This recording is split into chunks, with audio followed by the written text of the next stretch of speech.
Well, Guyana means land of many rivers. So where you have rivers, you have fertile land and soil. So there was a lot of sugarcane, and rice. And this was really sought after. However, the sugar price dropped because Europe was able to get it from other sources for cheaper. So the emphasis and the need for it from the colonies decreased, and therefore it kind of paved the way to allow for abolition to happen. So, abolition, while you might think would be on moral grounds, it was more than likely on economic grounds.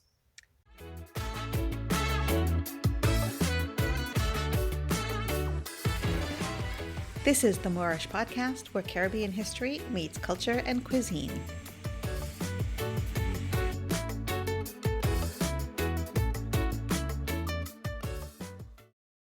Hi, Melissa. Thank you so much for joining me again on the Moorish podcast. Thank you for having me. I'm really happy to be here. I had a great time the last time. We did an episode with you in season 1 that I'm going to link in the show notes, where we talked a little bit about Caribbean history, a little bit about the country we're going to talk about today. But today's episode is going to be a deep dive into the history of Guyana.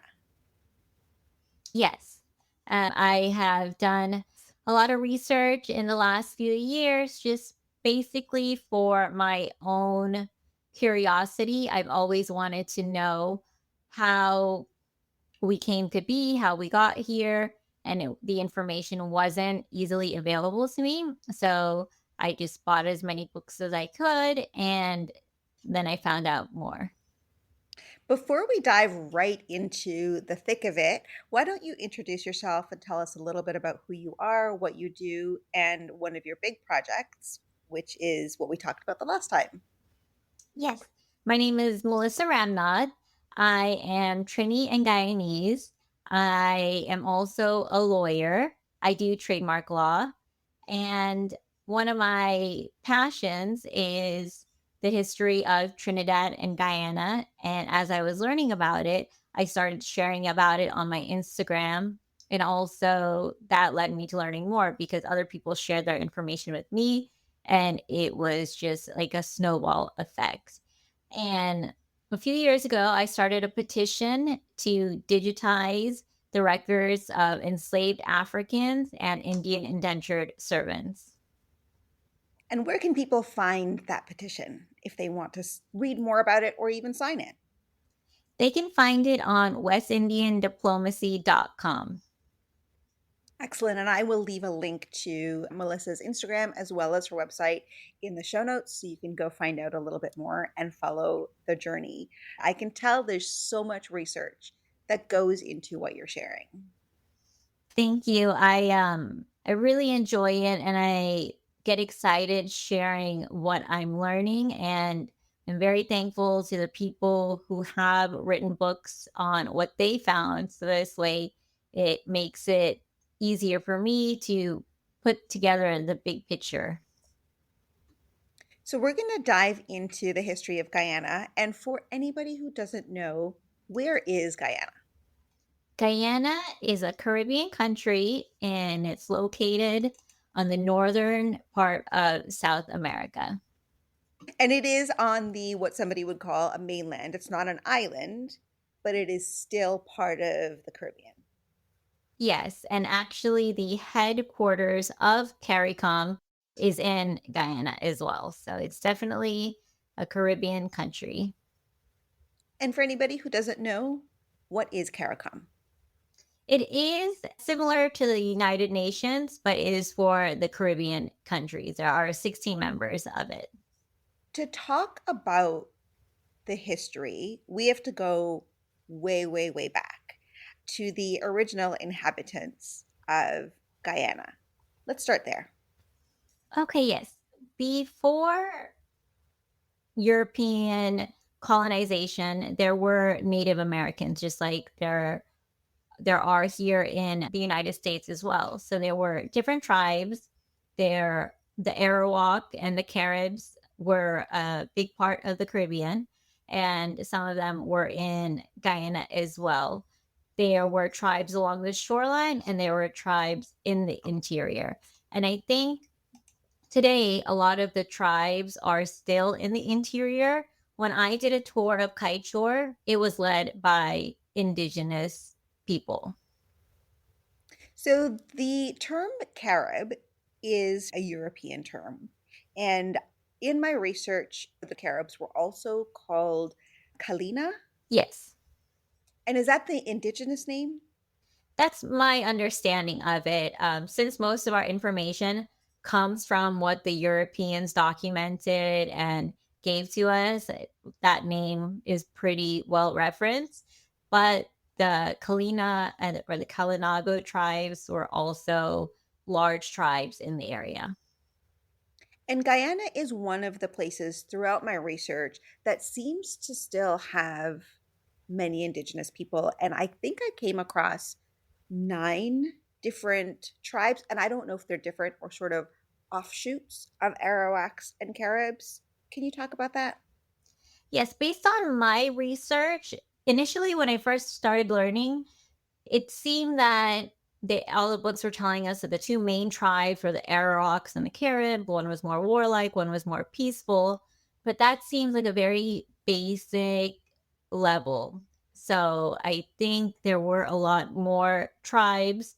Guyana recognizes 9 main ones. I'm sure there may be others as well. So I think the appropriate understanding is that there were more tribes. And I think if you look at just other civilizations, different regions are so different. So you can't really say that there were two main tribes in this entire landmass. Yeah. In the history of a lot of the other Caribbean islands, and I'm talking islands right now, when we look at the indigenous population, a lot of times they came over from the region and around Guyana, Venezuela, and made their way over to other islands. Yes, that's my understanding as well that it, these tribes were primarily on the mainland, and as evolution progresses, they went to the islands and made it to Cuba, Trinidad, Guyana, Tobago, uh, the other islands. Yes. So you said all of this happened sort of pre-colonization, Yeah. and colonization is really a big turning point in the Caribbean that shifted the culture and made a really big difference in what culture food is like today. Who were the first Europeans to spot Guyana or make their way to Guyana? The first recognized or recorded sighting, it actually comes from Christopher Columbus's third journey. So he saw the coastline, but he didn't anchor. The first colonizers of Guyana were the Dutch. So they were the first main lasting presence. They set up a few forts. Some of those sites are still there today, and you can visit them. And then the power shifted a few times between the Dutch and the British. It went back and forth, and then it finally settled on the British for a few hundred years until their independence. So let's dive into that a little bit because so much happened in this time span. Christopher Columbus saw the land. Do you know when that happened? Yes, 1498. So he saw Guyana, didn't claim it or didn't drop foot on the land. And then when did the Dutch settle and arrive?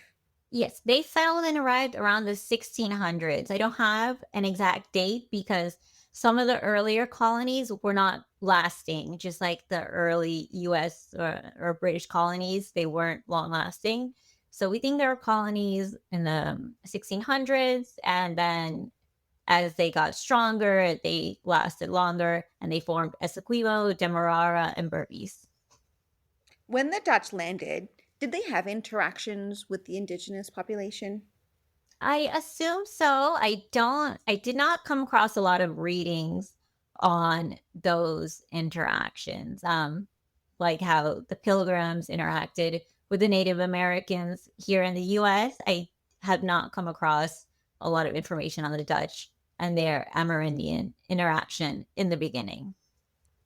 Have you? Have you found anything? No, all I found was basically what you said, which is the date that I have is around 1580 when Mm. the Dutch started their settlements. But Oh. that's as much as I was able to find.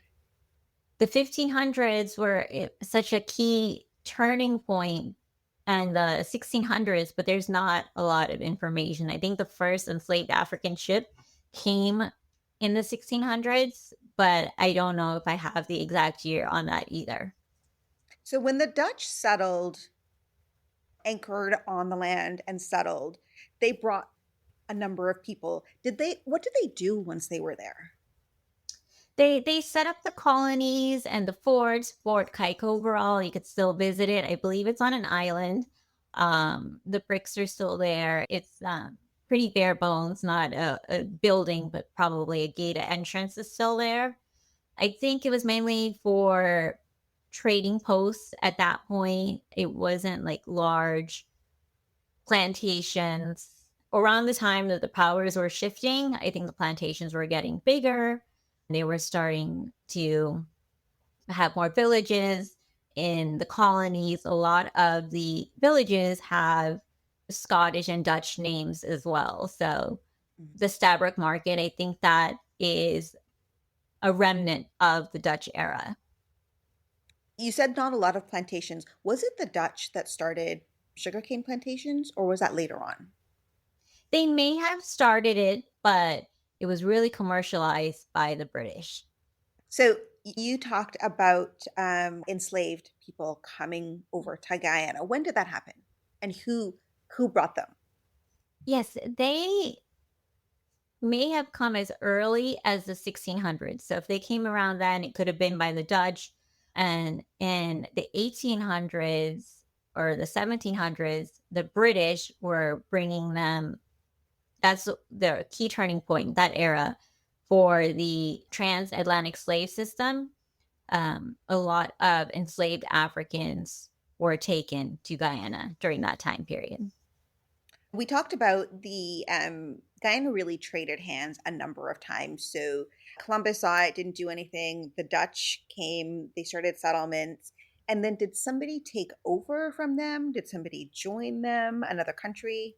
My understanding was mainly that between the Dutch and the British. I know Trinidad, there was the Spanish, the French, and the British, but the majority of power was between the Dutch and the British. Is that your Okay. understanding as well?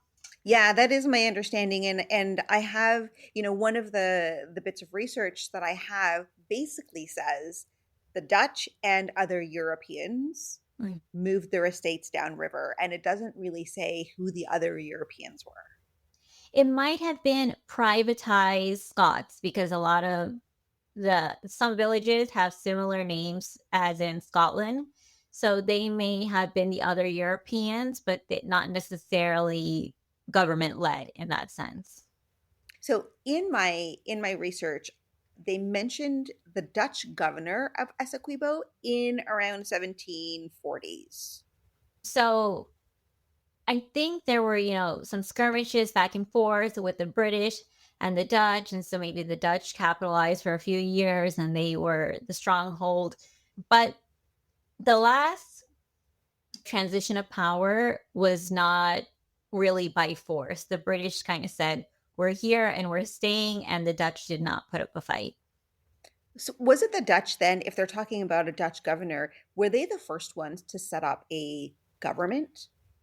Yes, that's my understanding. Were the French, did they have any part in Guyana? So I haven't read about French influence in this particular region. We know that they have French Guiana right next door, but I haven't come across much of their influence on our now known Guyana. So Dutch and British, the British came aboard and they basically said, okay, we're here. They were a big force in the entire Caribbean region. Yes. So they then, for a lack of better word, established dominance. Pretty much they took control of the region. They set up the plantations. They forced enslaved Africans over to Guyana to work on these plantations. So, for I would say most of the 1700s, that was the key way of running these plantations and villages. And then, as the abolition movement picked up, first they stopped the slave trade. So it wasn't just all at once. So first they put an end to the slave trade. No more transporting enslaved Africans from Africa to Guyana. And then they eventually, in 1833, I believe, they abolished slavery. And then there was a period of apprenticeship, and the slave owners, they were compensated for the loss of their labor. These enslaved Africans who were now freed, they went on to form villages. During the British rule of Guyana, it wasn't called Guyana. Right, it was British Guyana or British Guyana. British Guyana, establishing it as a British territory. Yes. What plantations were there? Because Guyana is well known for being quite fertile land. What were they doing? What were they planting? Well, Guyana means land of many rivers. So where you have rivers, you have fertile land and soil. So there was a lot of sugarcane, and rice. And this was really sought after. However, the sugar price dropped because Europe was able to get it from other sources for cheaper. So the emphasis and the need for it from the colonies decreased, and therefore it kind of paved the way to allow for abolition to happen. So, abolition, while you might think would be on moral grounds, it was more than likely on economic grounds. Oh, interesting. Where were the Europeans getting their sugar from? In the beginning or at the height, a lot of it came from the colonies. But I think I read they found other sources, or they found substitutes like from beet and things like that. So it made it less appealing to spend all that money to get it from the colonies. What maybe they were growing it closer to home or something like that. But there was a dramatic shift. And also, I know in Trinidad, there was a period where disease swept through, I think, for the cocoa, and wiped out a lot of their product. So they may have found other sources and then did not rely on the colonies as much. Earlier in this conversation, you mentioned three regions or three cities. What were they? Essequibo, Berbice, and Demerara. Those are still like the main regions as I understand it today. And they're along the coast. So most of the villages are along the coast, and then you have some settlements in the interior, which I understand based on my readings, a lot of the interior populations comprise of formerly enslaved Africans. That's where they set up a lot of their villages. And so descendants are there today. Demerara. People would know that name because of Demerara Okay. sugar. Yes. Is that still where Demerara sugar is produced? I don't think the majority of it is produced there. But speaking of Demerara, El Dorado rum is from Guyana, and a lot of the legends place El Dorado in Guyana as well, the city of lost gold. So, after the enslaved Africans were freed and they set up their own villages, as you were saying, mostly in the interior, the labor had to be replaced. Yes. Who replaced them and when did that happen? Yes. So initially, it started with one plantation owner, Joseph Gladstone, he asked the British government if he could import Indians from India to work on his plantation under a system of indentured servitude where they would work for 5 years and be paid and then offered passage back to India. So those first indentured servants, they were also known as the Gladstone Coolies. So they came in 1838 on the Whitby and Hesperus. Um, yes, May 5th, 1838. And that started an entire several years of Indian indentured laborers being brought over. Yes, so from 1838 was the first ship in the Caribbean. There were indentured laborers in the previous years to like Mauritius and Fiji, but the first to the Caribbean was in 1838, and the last ship was in 1917. And then the system didn't officially end until 1920 when anyone under contract was finally freed as well. Now, it's interesting with indentured laborers, we hear this happening across the Caribbean, and the Indians were the biggest population of the indentured laborers, but other people were brought to Guyana. Yes, probably the second biggest group, but nothing in comparison to size of the Indians were the Chinese and also the Portuguese. And there have been, I don't know how many, but it was a sizable group as well of African indentured servants. So following abolition, there were African indentured servants as well. Do you know if all of the indentured laborers were sort of housed together? When they first got there, I think there was like a big barrack system, especially in the first set. After the first set in 1838, there was a ban for 5 years because of how horrible the conditions were. And Coolie Woman is a great book because she really deep dives into it. So I highly recommend anybody wanting to know more to read that book because that really put into perspective for me and gave me a lot of other references as well. So I think in that book, she talks about how when they got there, in that time, it was probably like a barrack style where a bunch of different groups all lived together. And as the system went on, then they were probably given more separate quarters, but still in a group setting. So it could have been people from Portugal, people from India, people from China, all crossing paths during this time period.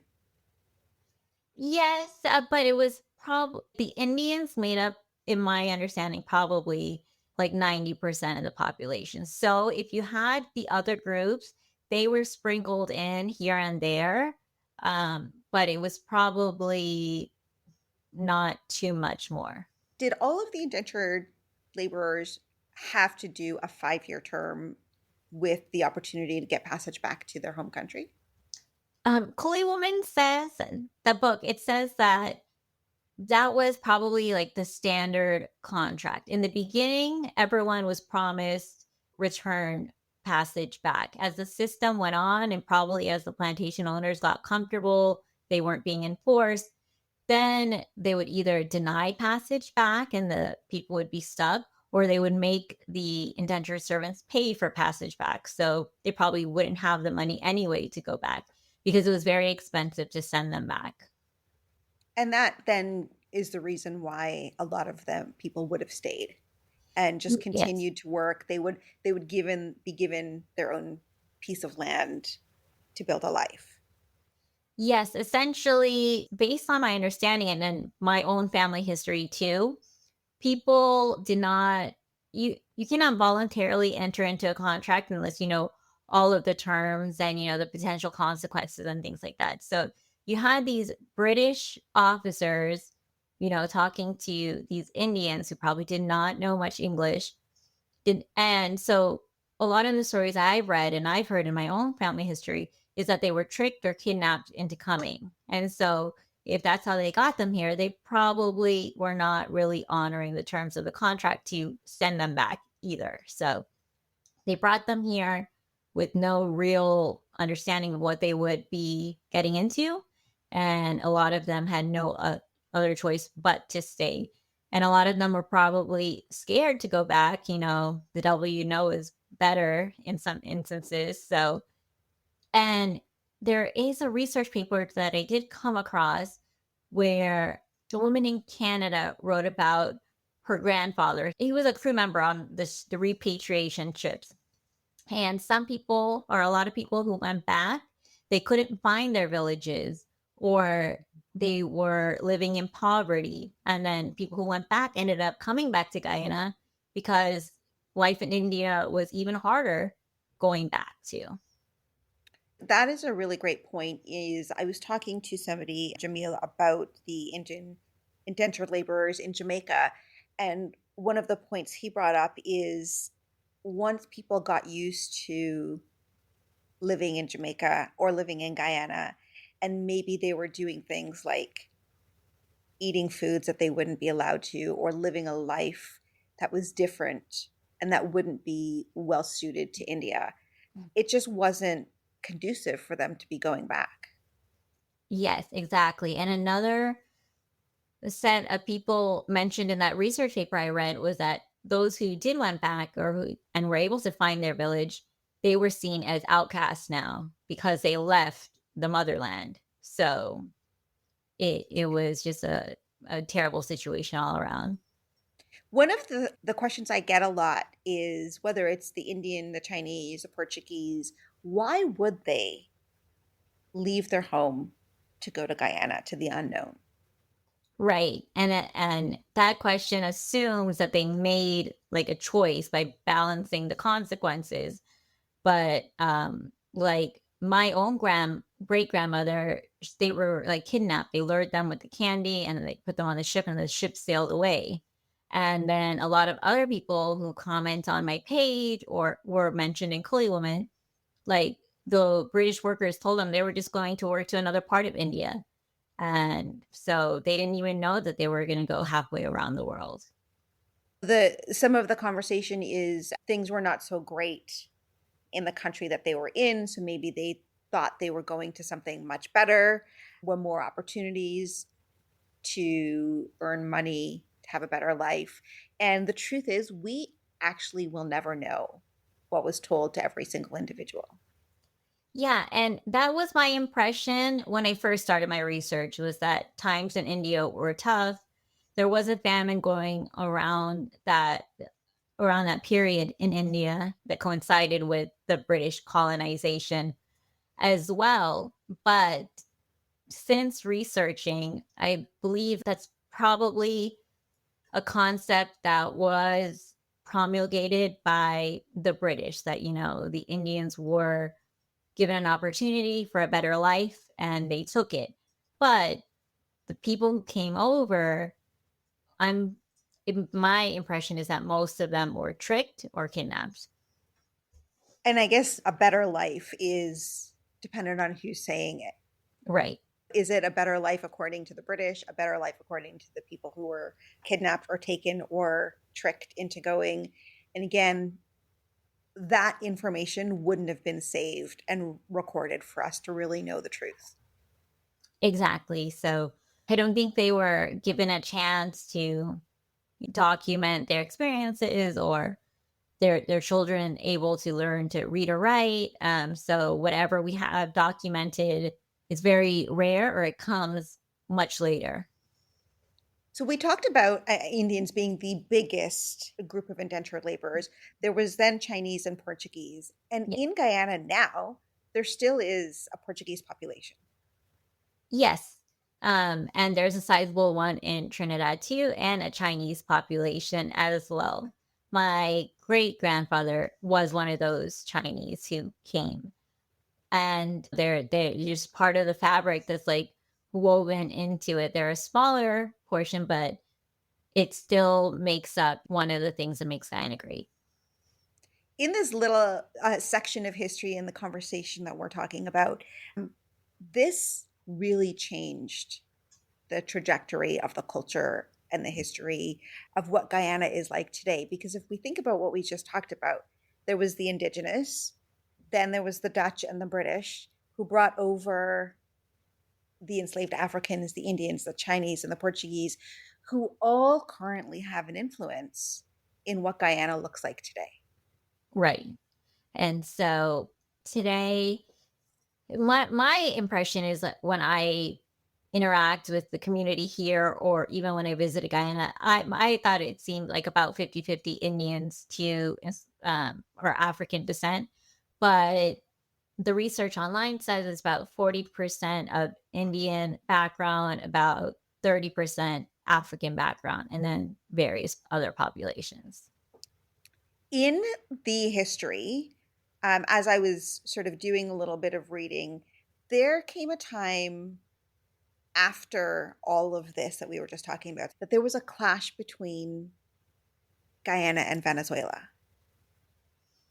Yes, actually, I think the clash may have roots in the 17 and 1800s as well, with the territory being drawn. And so it was probably dormant for some time, but with the recent oil finds, it has been revived. And last year there were like very high tensions between Venezuela and Guyana, but Guyana has the backing of the US, so I think that kind of quelled the tensions for now.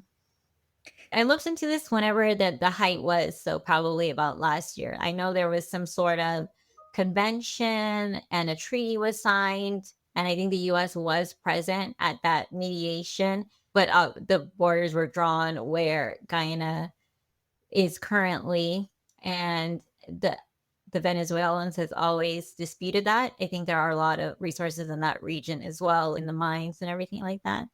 But after the 2016 oil discoveries, the tensions had been mounting to reclaim that territory, and I guess the offshore lands that come with it. You said that at the time when when it was a British colony, it was British Guiana. When did the name change to Guyana? So I think in the 60s, they became independent. And then in the 70s, they severed all ties with the crown and they became a republic. So I think in the 60s, they may have changed it. Um, but I know in the 70s, they officially changed it to the Republic of Guyana. I think it's the Cooperative Republic. Does the British have any influence currently? I'm sure diplomatically, they still have some sort of influence. A lot of the structures that were built around that time, the buildings, the wooden buildings, a lot of them are still there. The big church in Georgetown. So they have lasting influences in terms of probably architecture, in terms of actual political power, no, but I'm sure there's behind the scenes diplomatic influence. The king invited the president to England not too long ago. And so I think photo ops like that create an impression of forgiveness and friendship. So I think they have influence like that. I don't think we can talk about Guyana without talking about the more modern times of politics and what happened with the first prime minister and the tensions between the two parties. Yes. So I think, well, initially, Forbes Burnham and Chetty Jagan, they were in the same political party. Then the party split.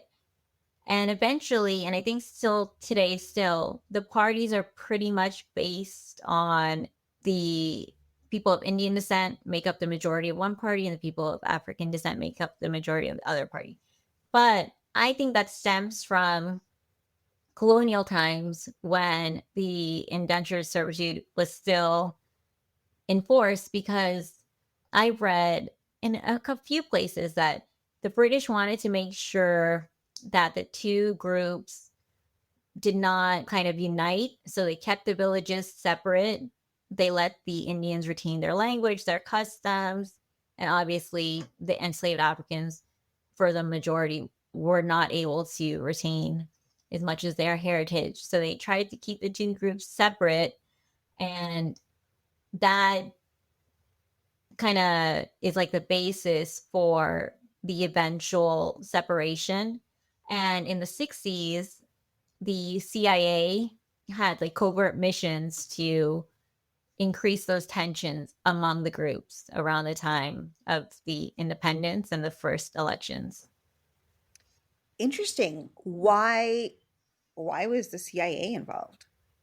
But they thought that Chetty Jagan had communist beliefs and they didn't want communism so close to home, right there, a few hours away from them. They wanted to keep it in Russia or far away. So they kind of worked to make sure that Forbes Burnham would win the election.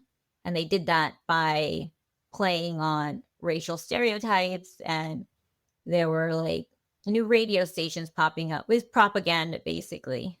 We're throwing out some names, so I want to make sure that we're painting the picture.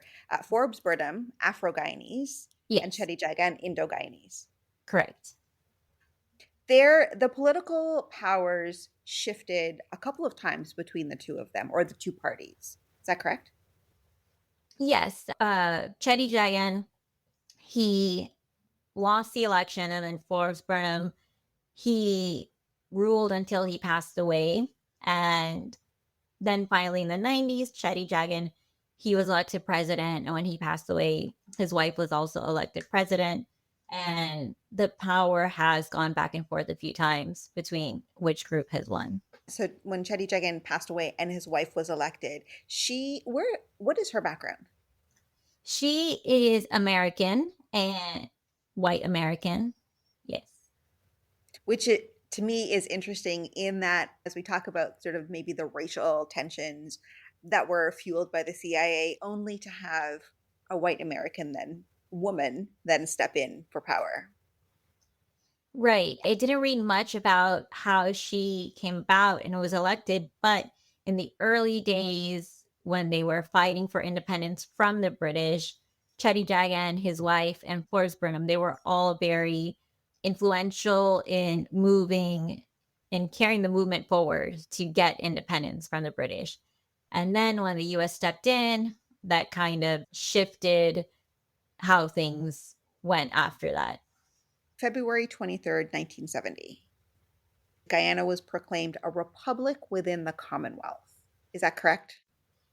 Yes, but that's my understanding. So I'm not too familiar on what the key differences are. They got their independence and they were a republic within the Commonwealth, and they severed all ties with the Commonwealth. And my understanding today is that they do not have the queen or now king as head of state. So I don't know when all that took place.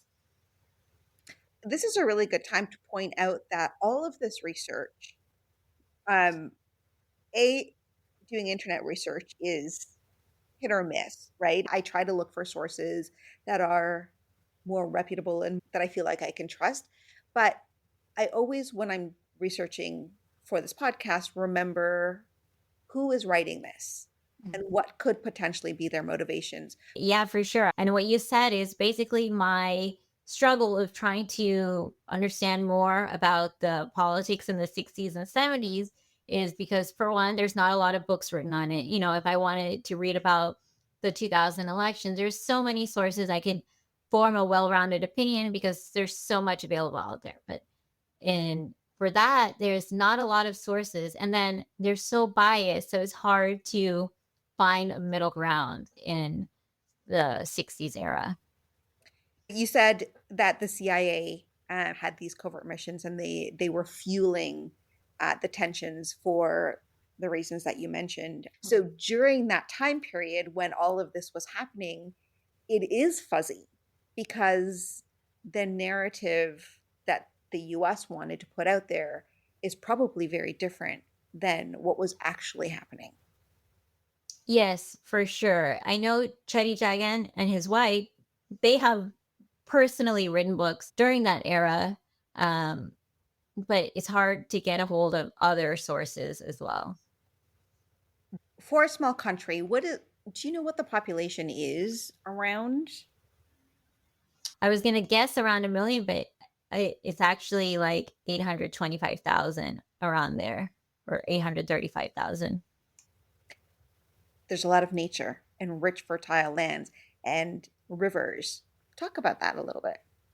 Yes, I think read that it was like 91% rainforests are still um, undeveloped. Like I mentioned, most of the cities are along the coast. There's some in the interior, but like when you're flying to Kiteshore, it is just miles and miles of trees. It is amazing to see. It's just a small country, but South America is so big and Guyana is so little compared to South America, and this 90% of greenery and waterfalls. It's just amazing. So, a relatively small population in a small part of the country. Exactly. Yes. Looking at all that we talked about and all of the different influences and the different people from around the world who have made Guyana their home for a short time or a long period, what do you think that mix of cultures looks like today? Well, I think the mix of cultures, it just created something that is unique within the Caribbean and then part of the greater Caribbean. So you can recognize the Guyanese as part of the Caribbean, and then you can recognize Guyanese as being Guyanese. It's just something out of so much tragedy and hardship, something so beautiful formed where it's this great culture with food, language, the accent, if you want to call it. And it's just a sense that of a community that it has endured so much and become so resilient. And I think that the culture is a mix of the indigenous, the enslaved Africans, Indian indentured servants, and the other populations that came to it. My family is Trinidadian, and so I think about the mix of people that have influenced the country and has made its way to create culture that everybody sort of celebrates and everybody embraces. Is it the same for Guyana? Well, I know for Trinidad, it's like also a melting pot, or and even more so because you have like the French influence and the Spanish influence that you didn't have in Guyana. But my impression is that while it is a melting pot, there is still a lot of divide, unfortunately, that stem from colonization. And I think the younger generations have the benefit of the education and the hindsight to be bridging that gap, hopefully. And so future generations and this current generation can help, undo those dark spots that were created by colonizers and that we can be more together. Yeah, when you think about it, the last ships bringing Indian indentured laborers over was 1917. Yes, and I think that's probably the last official ships. But I have family members who have family who came in the 40s, 50s, and 60s. So I think just like with slavery, there was illicit ships still coming. So it is a new history still. It is still a new history, which would explain why, as you just said, there may still be tensions and there still may be work to do as a result of colonization because it wasn't really that long ago.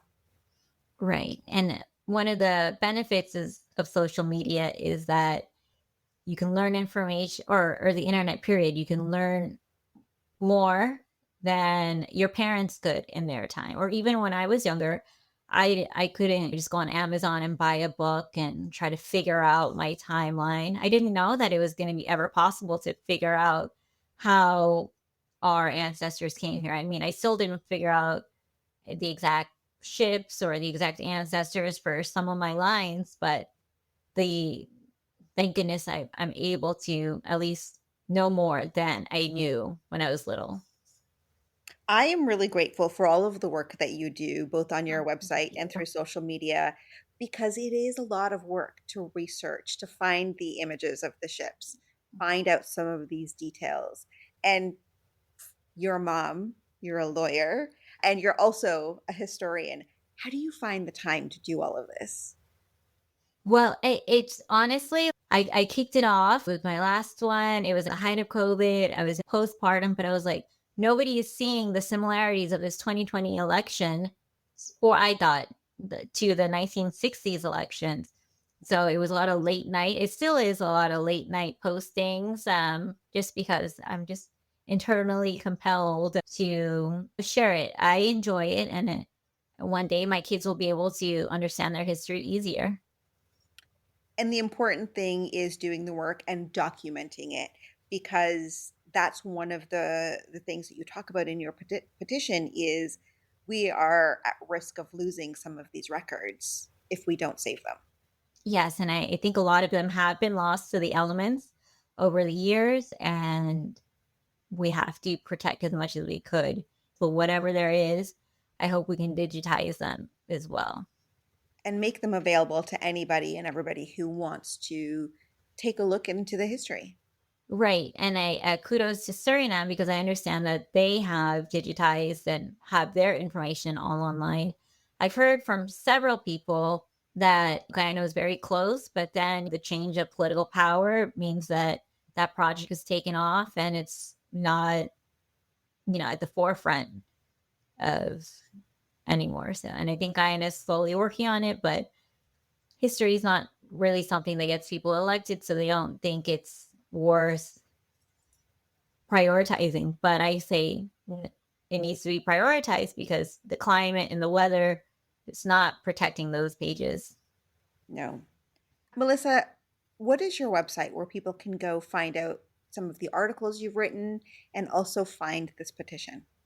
Yes, it's westindiandiplomacy.com. I share a lot of whatever I find about a particular topic. I write about it. In the last few years, I've been sharing this week in history, what happened, and I have a article about the steps that you can take to find your Indian ancestors or your enslaved African ancestors as well. So I get that question a lot. So I wrote a blog article about it and what you can do and the different steps you can take to try to find your ancestors. I encourage anybody who's interested in learning more to go visit both your Instagram and your website, because there's so much more that we didn't talk about today. And there's so many nuances that we can't explain and cover in a 1 hour podcast episode. I will leave links below. Melissa, thank you so much for taking the time out of your day to join me today to talk about the history of Guyana. Thank you so much for having me. I'm happy to share what I know, and I'm glad to learn from you as well, find out things that I didn't know. Um, it's always trying to find more to know where we came from. And the work continues, and we'll continue doing it. Yes, and thank you for all you do as well.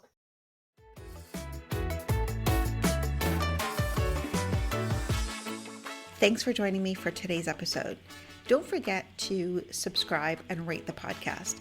It really does help getting the podcast and our Caribbean stories in front of more people. See you for the next episode.